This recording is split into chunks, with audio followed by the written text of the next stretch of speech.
Welcome to this video. In this video we are going to discuss briefly on the very important class of enzyme that is carbonic anhydrase, and this is extensively studied and this part falls under the study of bioinorganic chemistry. So here what carbonic anhydrase does is, we all know, it converts help in the conversion of carbon dioxide to bicarbonate ions, releasing protons. Now why is this important? In our body, we all know that CO2 is expelled from the tissues and cells. Now, that should be carried to the lungs in order to release them from our body. So, this transportation from the tissues to the lungs, that is done in the blood. We have blood, right? So, the plasma, if you look at closely, the plasma has majority 95% water. So, if carbon dioxide needs to be transported, it majority should be soluble in the plasma. So for that reason it is converted to bicarbonate ions. Now the reaction rate is quite slow because of various reasons, but there are ample amount of CO2 continuously being produced after metabolic reactions. So that's why the reaction rate should be very high. Otherwise we will have problems. So in that picture, carbonic anhydrase is a very important thing. It is the enzyme that has a turnover number of like approximately 10 to the power 6 per second. That means an enzyme, one active unit can convert 10 to the power 6 carbon dioxide to bicarbonate per second. So it is quite high, right? So like 10 lakhs. Can you imagine? So this is why carbonic anhydrase is extensively studied and very important in our body. So this sums up the basic introduction of the enzyme. Now we know that we all know about isoenzyme or isozyme. What are isozymes? Isozymes are similar, like the enzyme falls under a basic enzyme having similar functions. So if they have similar functions, then the active site must be the same. So similar active site. So they have a common zinc to plus center, like the common metal center. Like here it is zinc. So if you are talking about a general, so they must have a common metal center and similar functions. Only the residues or the different functionalities that are present, they are different. So the molecular forms that are attached, they will be different. So this is what like isozymes are. They have similar functions, but yeah, their turnover number may be different, or other small difference based on the biological environment they are in. So they are of different forms. So they have different kinetic properties. Obviously molecular structures, if they are different, they are definitely going to have kinetic properties different. So it depends on what kind of biological environment they are present in. So this is all about like isozymes. So like carbonic anhydrase have total approximately I think 16 isozymes. So it is a very big class of enzymes and very extensively studied enzymes. So here, as we just like while talking, I already mentioned that the metal center of the carbonic anhydrase is zinc. So if zinc is the metal center, then zinc acts as the cofactor. So zinc is the cofactor of this enzyme, and it is very important. Why? We will study one after the other. Like first we will see the active site of one of the enzyme, like one isozyme we will take, and then we will study about the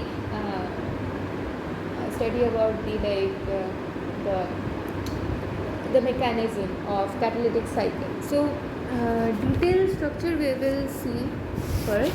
This is one of the isozyme, not all. So here we can see that there is the zinc center, and it is coordinated to 3 imidazole rings. This is N. Okay, let me draw it properly. So NH. Yeah. So and this is histidine A 119 residue. Histidine A, that means it is the amino acid which is used over here. Now this is another. It is actually coordinated to 3 imidazole rings. So histidine A 96, and the third one is this, that is histidine A 94.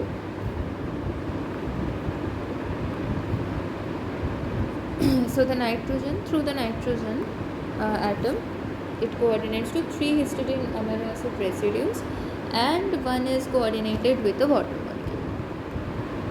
This water molecule comes actually and coordinates with it. Initially the zinc has 3 coordination number, then water binds it. So this is the distorted tetrahedral structure that zinc the zinc adopts after the introduction of the water molecule in it. And there is histidine 64 with the imidazole ring having the hydrogen. Okay, so this is histidine 64A. Okay, and there is also glutamate present. There are all functions, we will discuss it one by one.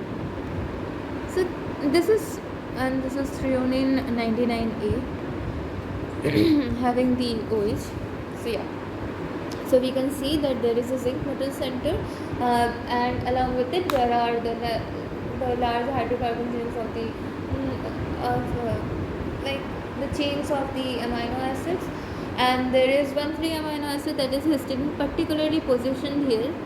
There is a specific reason why it is positioned over here. So what it does is here zinc when coordinates to a water molecule, what happens, first the nitrogen, this nitrogen lone pair, this takes up the proton, that is it deprotonates the water molecule, and there is an introduction of like formation of a negative charge, that is water is has converted to hydroxide. Now this hydroxide, there will then CO2 will come into the picture, and it will attack the CO2, and then the bicarbonate will form. We will soon see it.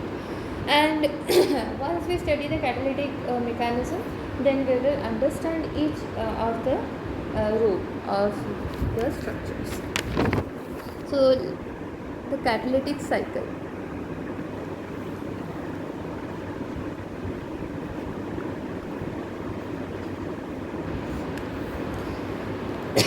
Excuse me.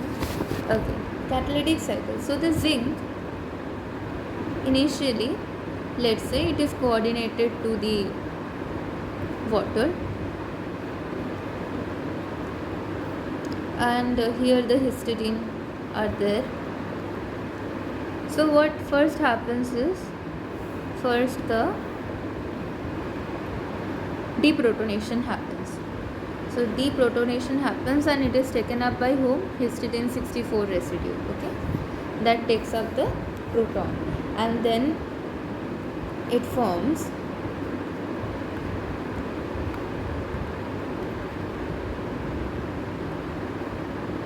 the hydroxide. Now this hydroxide, this is zinc 2 plus. Okay, this hydroxide, it will act as a good nucleophile. We know that.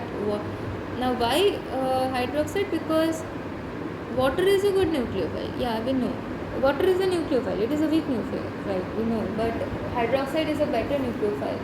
So histidine here abstracts the proton to give hydroxide, which is a better nucleophile. So it attacks the incoming CO2.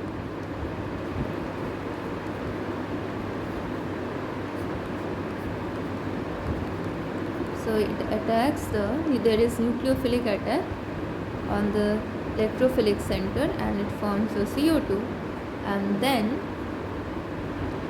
there is formation of penta-coordinated species.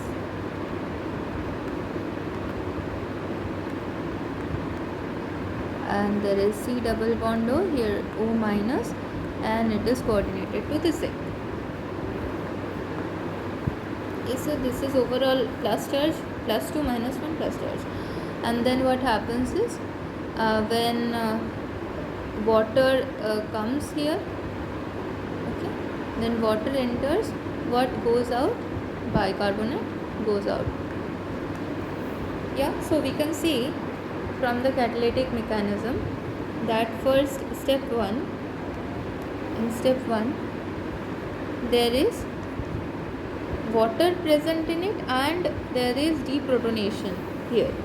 So histidine takes up the proton and the histidine distributes the proton to other several the surrounding structures, that is the amino acid residues which is present. So here histidine acts as a proton shuffler. Okay, so it helps in proton shuffle. Okay, now this is important because if H plus is accumulated in the vicinity of the metal center, then what problem will it arise? The metal center is already positive, so it has a positive microenvironment. Now if there is accumulation of H plus ions over there, there will be problem in the approach of CO2 in the to the active site, and also there will be repulsion and other charge factors are there which will decrease the efficiency of the enzyme. So that is the importance of the proton shuffle, or histidine 64 acts has a major role in this. Now then what happens is there is the formation of a better nucleophile hydroxide, and hydroxide will attack the CO2 center, electrophilic center, forming the penta-coordinated zinc, and then water will come and the bicarbonate will go out. This is the basic mechanism. So it includes how many steps? This includes 4 steps. Step 1 deprotonation, step 2 nucleophilic attack, now step 3 formation of penta-coordinated species, and step 4 is the incoming of water, that is displacement of bicarbonate by water. So these are the 4 steps. Now we have discussed the importance of histidine 64. Now the other histidine residues are very important because there is in the imidazole rings there is nitrogen, and zinc acts as a very good donating donor, zinc donor. Like zinc, oxygen, then sulfur, these are very good donors for the zinc metals. So nitrogen is there, it's a good donor. So imidazole rings gives us stable coordination, and also the histidine residues which are attached to it, they takes up the proton that is taken up by histidine 64. That proton is transferred to all the surrounding and they give stability to it. So the histidine residues are very, very important, because let us just jot it down, like importance of histidine residues.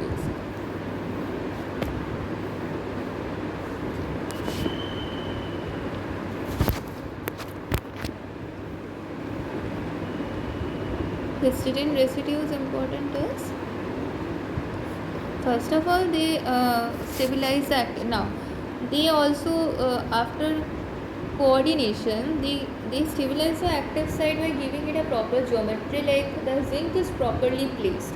So they give a properly placed zinc for the proper coordination and the catalytic cycle, the reaction. So it anchors the zinc, so it anchors the zinc in a particular position.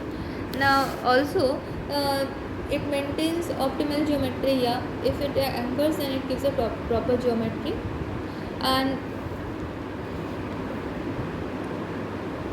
also it accepts the H plus from histidine 64, that is subtracted by histidine 64, and the zinc has plus 2 positive charges, and the other residues, they will give us stability by neutralizing, like overall it is neutralizing or eliminating the micro charge environment over there on the biological system.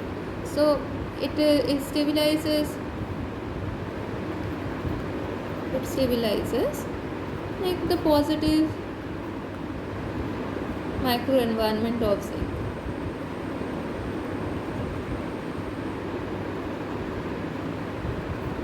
So these are few points. Then also like it protects the active site from the incoming of other macromolecules. So they give a protection to it.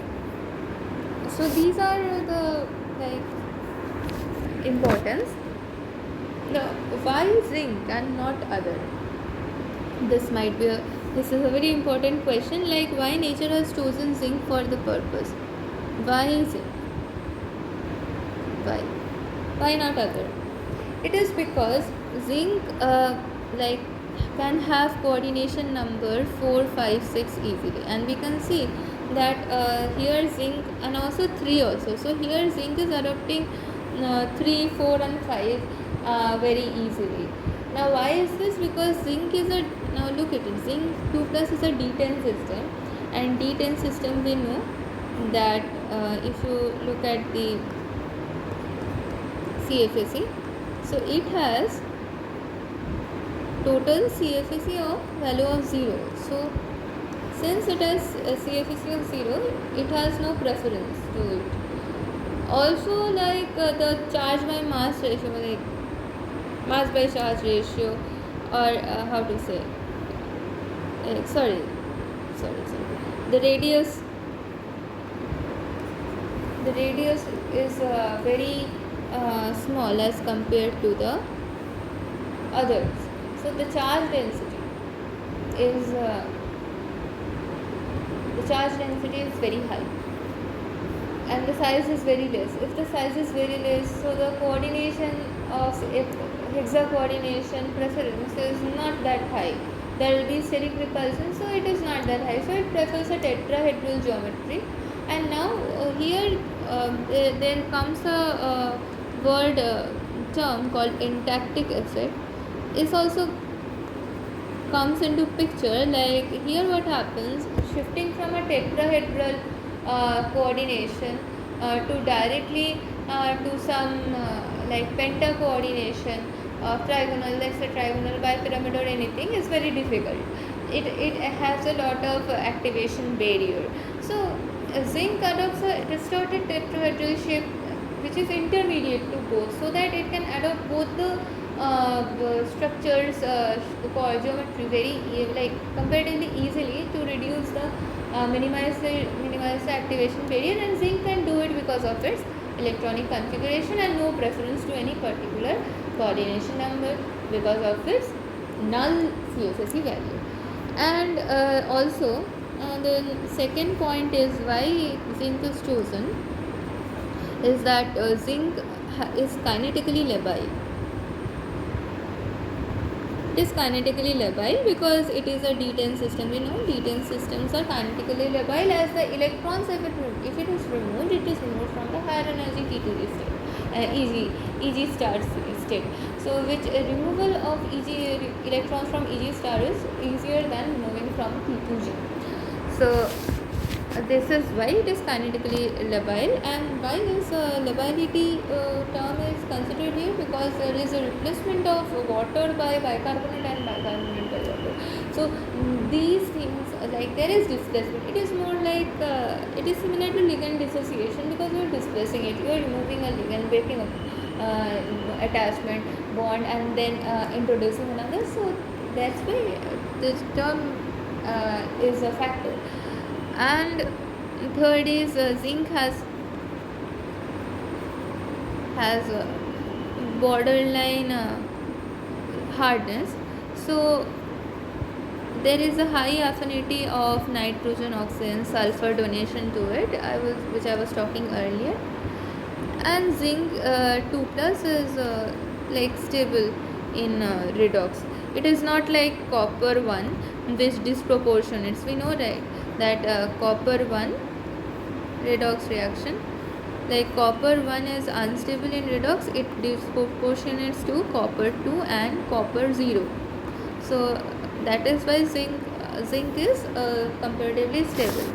And what else, like these are the actual main things which you need to remember about the basic, like the mechanism of the carbonic anhydrase.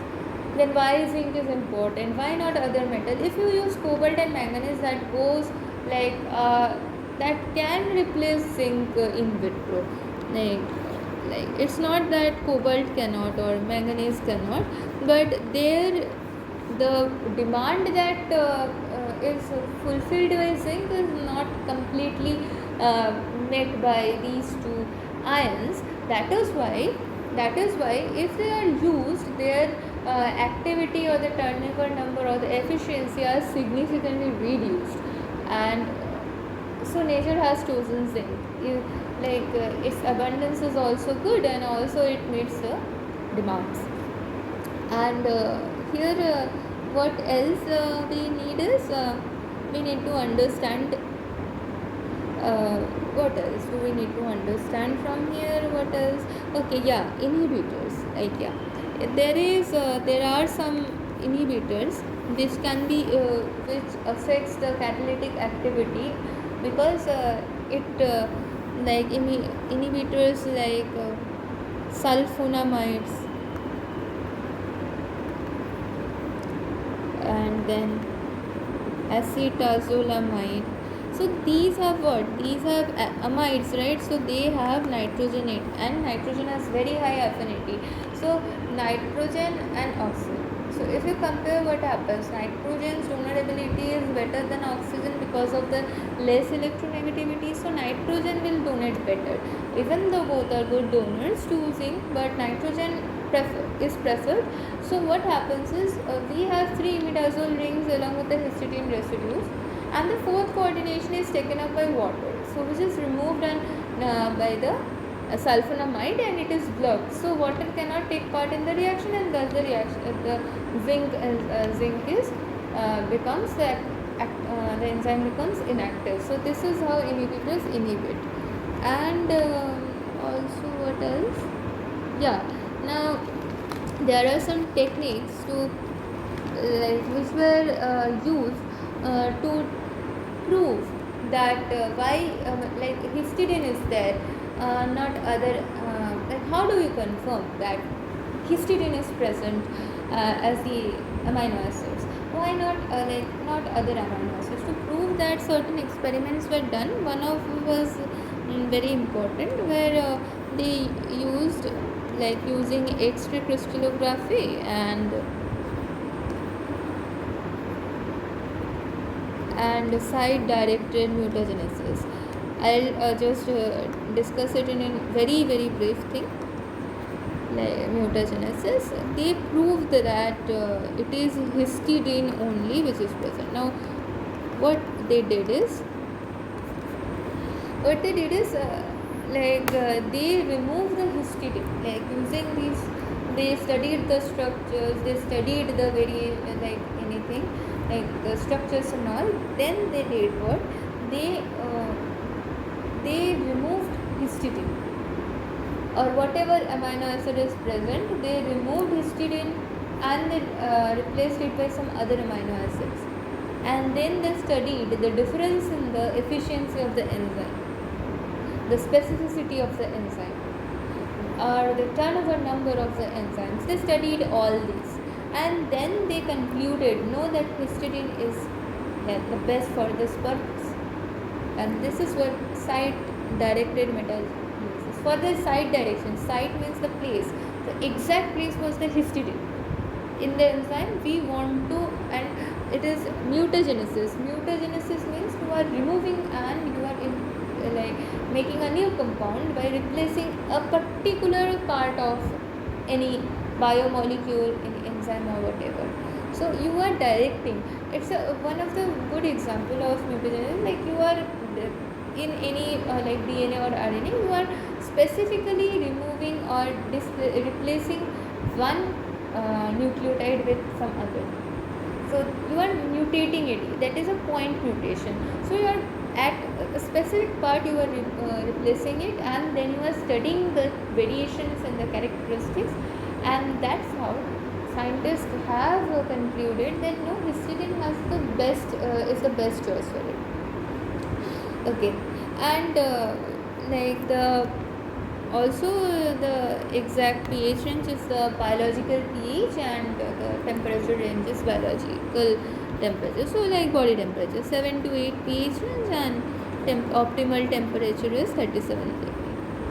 So this is overall like a very brief discussion on the carbonic anhydrase enzyme.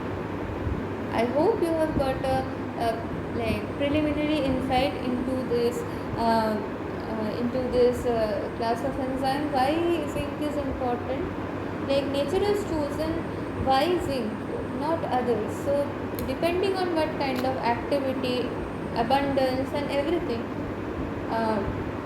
the nature has selectively chosen few metal for a different purpose. For different purposes, different metals. And if zinc was not present, then who will polarize the water? Why polarization of water is very important? Because water, if you do not use carbonic anhydrase, then water will act as a nucleophile. But if you use carbonic anhydrase, then OH minus. So without carbonic anhydrase, water acts as nucleophile, and with carbonic anhydrase, OH minus, zinc bound OH minus acts as nucleophile. Which is better? Of course, the hydroxide is better because it contains a negative charge over it. So it acts as a better nucleophile, increasing the catalytic activity. I hope you have understood. See you in the next video.